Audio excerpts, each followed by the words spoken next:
Unlock content monetization. আপনি unlock করে ফেললেই কিন্তু কন্টেন্ট মনিটাইজেশন পেয়ে যাবেন। তবে শুধুমাত্র 3 লাখ ভিউজ পেলেই কিন্তু আপনি এই কন্টেন্ট মনিটাইজেশন আনলক করতে পারবেন। এখন কন্টেন্ট মনিটাইজেশন সেটআপ অপশনের কোনো প্রকার প্রয়োজন নাই। যদি আপনি আনলক কন্টেন্ট মনিটাইজেশনে জয়েন করতে পারেন তাহলে আপনি কন্টেন্ট মনিটাইজেশন পাবেন। চলুন এই বিষয়ে আমি স্টেপ বাই স্টেপ আপনাদেরকে দেখিয়ে দিচ্ছি। প্রথমত আমরা এখানে যারা আনলক কন্টেন্ট মনিটাইজেশন পেয়েছি তারা কিন্তু কন্টেন্ট মনিটাইজেশন এক কথাই পেয়ে গেছি। কিভাবে?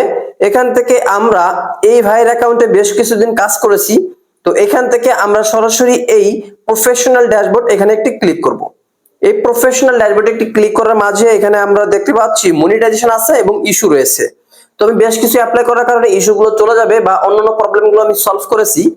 এখানে দেখতে পেয়েছি আমরা আনলক কন্টেন্ট মনিটাইজেশন। এখানে আমাদের রয়েছে সি মোর অপশন। তারা কি বলেছে? আনলক কন্টেন্ট মনিটাইজেশন, অর্থাৎ আপনি এটাকে আনলক করুন, অর্থাৎ খুলে ফেলুন কন্টেন্ট মনিটাইজেশন। কিভাবে খুলবেন? You will receive an invitation to content monetization if you reach 3 লক্ষ views on your new post and follow our policy। মানে আপনি ফলো করুন আমাদের পলিসি, আমাদের অনুসরণ করুন, আপনি দেখুন আমাদের অনুসরণগুলোতে কি রয়েছে। আপনি যদি 3 লাখ ভিউজ আনতে পারেন আপনার ভিডিওতে তাহলে কিন্তু আপনি কন্টেন্ট মনিটাইজেশন আনলক করে ফেলেছেন। অর্থাৎ এই অ্যাকাউন্টে কিন্তু আমাদের আর মাত্র 16 দিন লিফট, অর্থাৎ 16 দিন বাকি রয়েছে। এই 16 দিনের ভিতরে আমাদের 3 লক্ষ ভিউজ আনতে হবে আমাদের ভিডিওগুলোতে। যেহেতু 3 লক্ষ ভিউজ থেকে আমাদের ভিডিওতে ভিউজ এসেছে 298টি। তো এই যে 298টি ভিউজ এসেছে মাত্র কয়েকদিনের ভিতরে, আমাদের টার্গেট থাকবে 3 লক্ষ ভিউজ আনতে হবে। তো আমাদের এই টার্গেট থাকবে 3 লক্ষ ভিউজ আনতে হবে, এটা কিন্তু আমাদের একটা টার্গেট। এখন এই টার্গেটটা পূরণ করতে হবে মাত্র 16 দিনের ভিতরে। আপনার এখানে 21 দিন থাকতে পারে, 1 মাস থাকতে পারে, 2 মাস থাকতে পারে। আপনার কতদিন টাইম রয়েছে এবং আপনি কতগুলো ভিউজ অর্জন করেছেন এই ভিডিওতে কমেন্ট করবেন। এখন থেকে আপনার কন্টেন্ট মনিটাইজেশনের কোনো প্রকার প্রয়োজন নাই। যদি আপনার এই আনলক কন্টেন্ট মনিটাইজেশন চলে আসে তাহলে আপনি এখানে জয়েন কিভাবে করবেন? এখানে আসার পরে দেখতে পাবেন এখানে আপনাদের যাদের জয়েন লেখা আছে তারা জয়েনে ক্লিক করবেন, তাহলে আপনি এটাকে জয়েন হয়ে যাবেন। যখন জয়েন হয়ে যাবেন তখন আপনি সি মোর অপশনে একটি ক্লিক করবেন।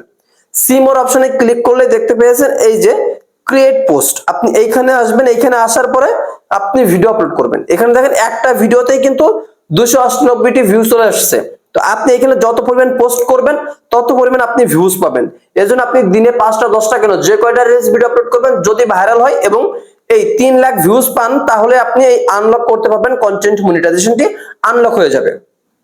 এখন বলবো যাদের মনিটাইজেশন রয়েছে তাদের কিন্তু এই অপশনটা আসেনি, যাদের মনিটাইজেশন নাই তাদের ক্ষেত্রে এই অপশনটা চলে এসেছে আনলক কন্টেন্ট মনিটাইজেশন।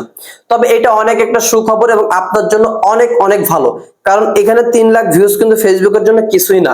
আপনি 1 মাসে যদি 30টা ভিডিও আপলোড করেন তারপরে 1000 করে ভিউ হলে 30,000 ভিউ হয়। তো আপনি 30টা 90টা ভিডিও আপলোড করলে কিন্তু এভাবে 1 লাখ থেকে 3 লাখ ভিউজ কিন্তু বেশি না। আপনি 3 লাখ ভিউজ আনতে পারলেই কন্টেন্ট মনিটাইজেশন আনলক হয়ে যাবে। আপনি এখানে ক্রিয়েট পোস্টে ক্লিক করে আপনি পোস্ট আপলোড করুন এবং ক্রিয়েট করুন, তাহলে আপনি কন্টেন্ট মনিটাইজেশন পেয়ে যাবেন। আপনি সেটআপ অপশন না দৌড়ায় এভাবে আনলক করে ফেলুন, কন্টেন্ট মনিটাইজেশনটা আনলক করুন, কারণ এখানে ইনভাইট রয়েছে। আপনি আনলক করলেই সাথে সাথে 3 লাখ ভিউজ কমপ্লিট করলে আপনি কন্টেন্ট মনিটাইজেশন পেয়ে যাবেন। আশা করছি এই আনলক কন্টেন্ট মনিটাইজেশন সম্পর্কে ধারণা দিতে পারছি এবং নতুন আপডেট সম্পর্কে জানতে আমাদের চ্যানেলটি সাবস্ক্রাইব করে রাখুন। যদি কোনো পেইড সাবস্ক্রিপশন লাগে তাহলে বা অন্যান্য বিষয়গুলো জানতে চান পেইড, অবশ্যই আমাদেরকে কমেন্ট করবেন অথবা ইনবক্স করবেন। দেখা হচ্ছে নেক্সট আপডেট ভিডিওতে। ততক্ষণ সুস্থ থাকুন, ভালো থাকুন, আল্লাহ হাফেজ।